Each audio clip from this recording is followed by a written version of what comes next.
Hey besties, welcome back to YellaMed. This is the last part of my Biostatistics series.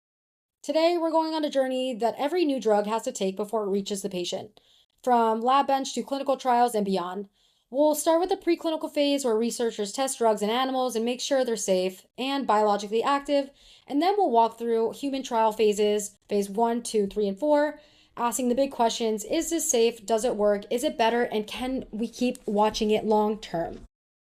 But just as important as knowing these phases is understanding the traps that can distort study results. This is where bias comes in.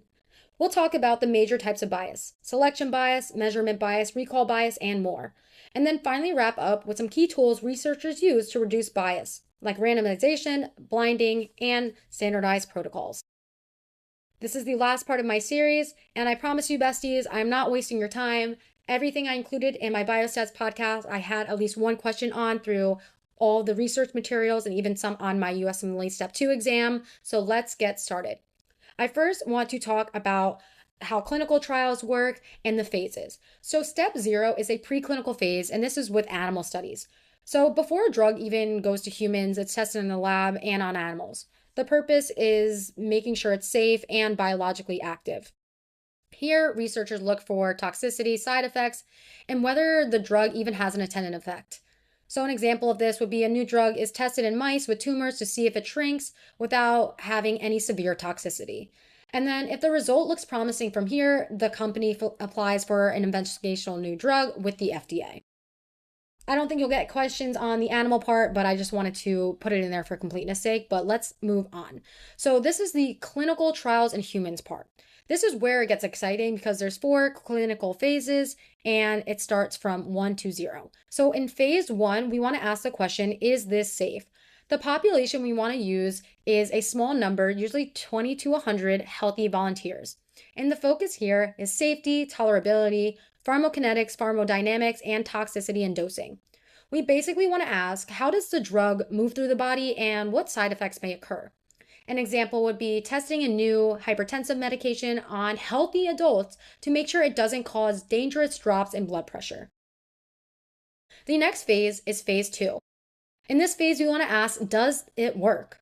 The population we are testing in here is a small group of patients with the disease who are sick. And usually the number is like 100 to 300 patients.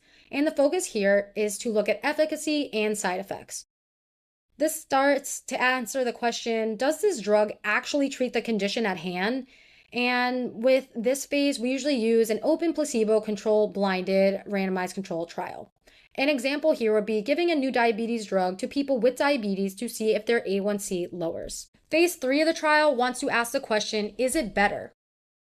In this time, we use a large randomized control trial, so hundreds and thousands of people. And the focus is comparing the new drug to the standard of treatment or a placebo. And the purpose is to establish effectiveness, monitor adverse reactions, and confirm the benefit over the risk. An example of this would be testing a new cholesterol medication against statins in 10,000 patients worldwide. If phase 3 looks good, then the company submits a new drug application to the FDA for approval, and this is when it goes on the market. At this stage, it's important that we want high-risk patients as well, because when testing, there's going to be a higher rate of events and more power if patients actually have the risk. So moving on to phase 4, we want to ask the question, can we keep an eye on it? So this happens after FDA approval. So this is post-marketing surveillance when the drug is already on the market. The purpose here is to detect rare or long-term side effects not caught in earlier trials.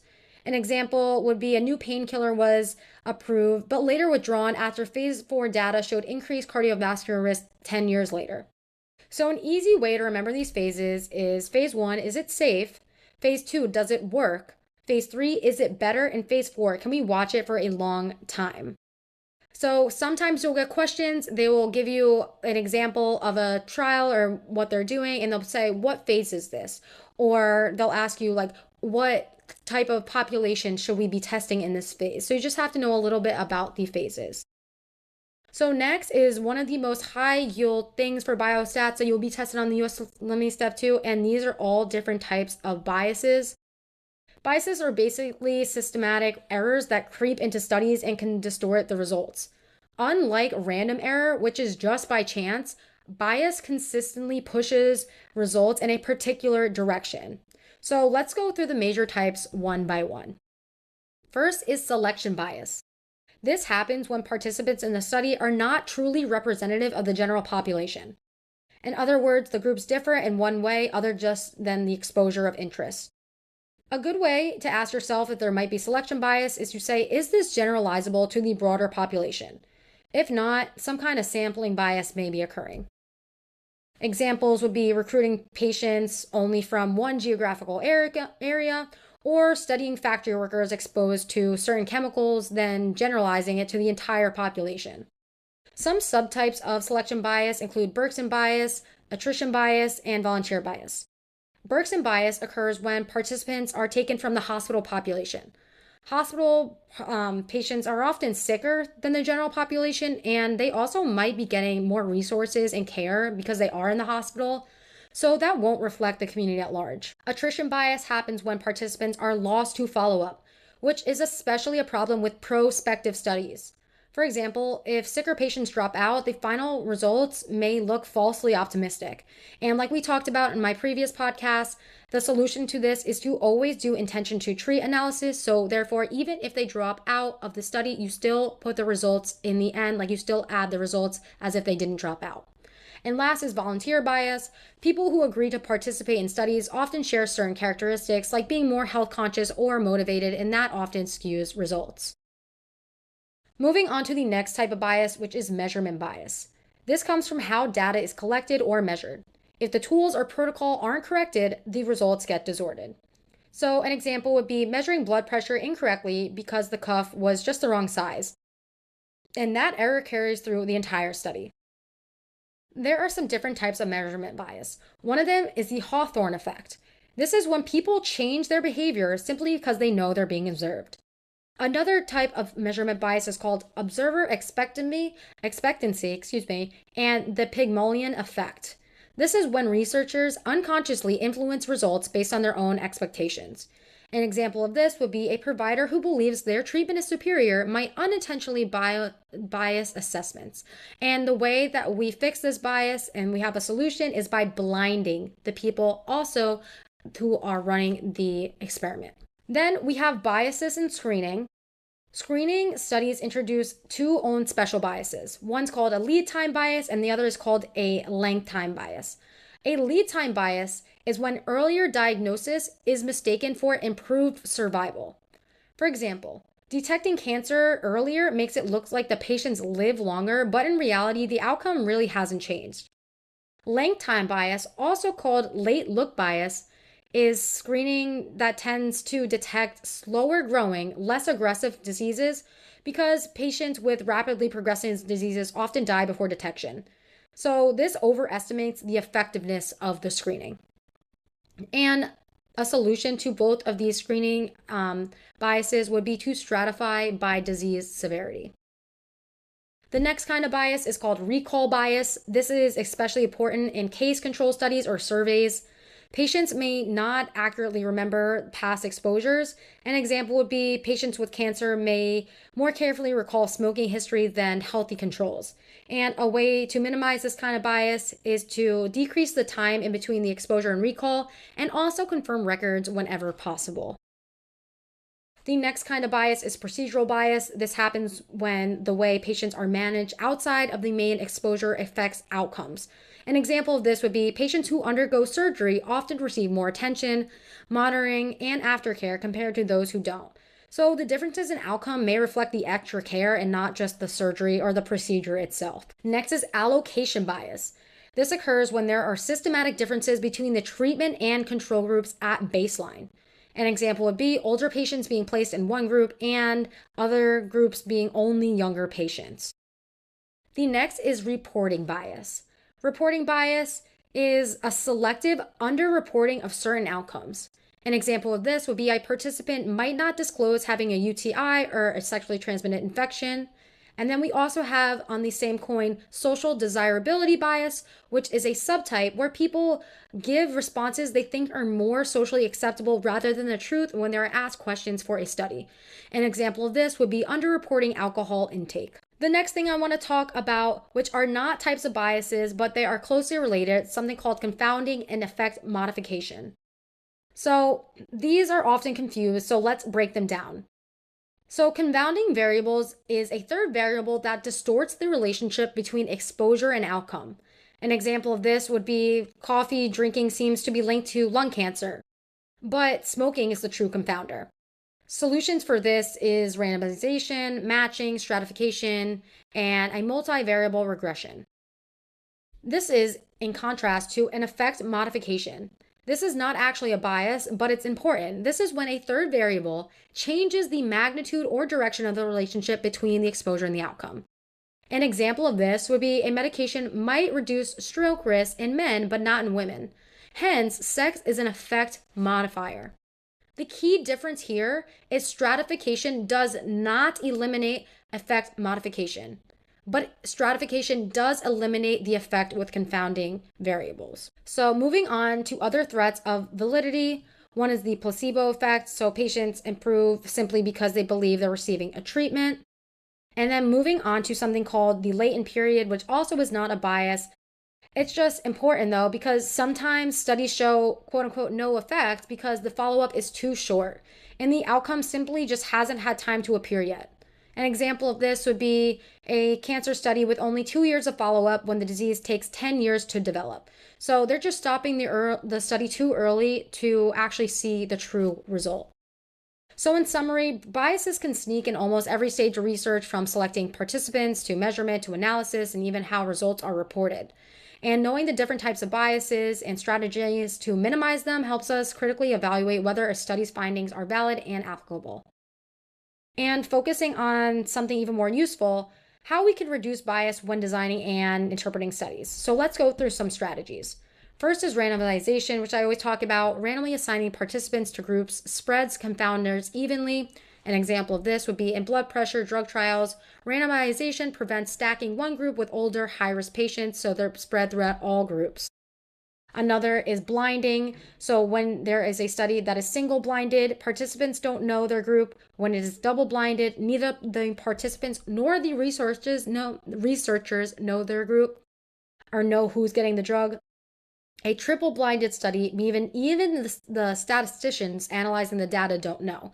So single means just the participants don't know, double means the researchers and the participants don't know, and triple means everyone involved, participants, researchers, and people analyzing the data don't know. An example would be in a cancer drug trial, double blinding keeps both doctors and patients from exaggerating improvements. And then, of course, we always want to have placebo and control groups. A real comparison prevents overestimating treatment effects. So an example would be vaccine trials always compare against a placebo, not just before and after, because we want something to compare it to with a control group just to see the real difference if there is one. And then again, standardized protocols and measurement tools, always being consistent because consistency reduces measurement bias. An example would be everyone's blood pressure is measured with the same cup in the same position. And then also intention to treat, which I've talked about multiple times, that I promise besties is extremely important. Make sure to include all participants in the group they are assigned to, even if they drop out. And this prevents attrition bias. An example of this would be in a study design, excluding dropouts makes the results look better than in reality. And then if you use intention to treat, this would fix that. And then, of course, matching and stratification. In observational studies, we match people by age, sex, and stratify the groups. An example would be comparing smokers to non-smokers within the same age group helps to reduce confounding factors. And most commonly used in case control studies, where you have to match patients with the disease and look if they eventually or got the exposure. So you're trying to match people with the disease as much as you can. And then I also want to talk about a few other things. One is a crossover study. In a crossover trial, participants serve as their own control. They receive both treatments at different times within different washout periods in between. So this design basically eliminates between group differences because each patient is compared to themselves, so there won't be any confounders. Ultimately, it just decreases confounding bias and increases the statistical power. So, for example, let's say we're testing two migraine drugs. One starts with drug A, then later switches to drug B, and vice versa. If symptoms improve more consistently with drug A within the same person, you've reduced bias from confounders like genetics, lifestyle, age, and everything under the sun. And then also, I want to talk about pre registration and trial registries. Listing trials ahead of time prevents selecting reporting. This also reduces publication bias, where only positive results see the light of day at the end of the tunnel. By having trial registries, basically every person doing a randomized control trial has to say their primary and secondary outcomes of what they are trying to find. And regardless of whether they have positive or negative results, they have to bring out that data because positive results and negative results matter just the same. And then lastly, a large multi-study center studies. This is bigger, more diverse samples, which equals less random error and more generalizability.